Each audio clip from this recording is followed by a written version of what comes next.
Молодежные инициативы Казахстана и России 2018. Так называется тема форума, который проходит в Петропавловске. В нем принимают участие молодые депутаты, бизнесмены, лидеры республиканских молодежных организаций, студенты. Специально приехали делегаты из России. Основная задача данного форума – это вовлечение молодежи России и Казахстана в процессы развития туризма между нашими регионами.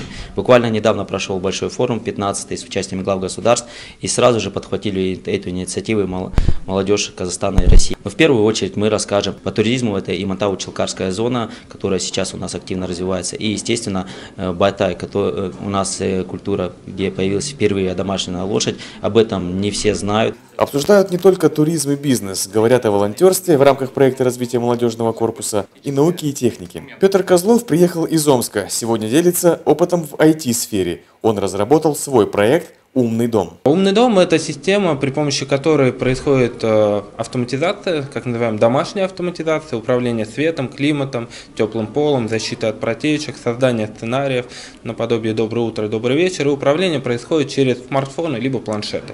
То есть мы можем удаленно управлять, смотреть за своими близкими, смотреть за своим домом, квартирой, рестораном и так далее. Вот такие встречи параллельно проходили и в гостиницах города. Они позволяют казахстанской и российской молодежи обмениваться опытом в сферах туризма, бизнеса, IT-технологиях, все, что сегодня интересно. Всего в молодежном форуме участие приняли более 100 человек.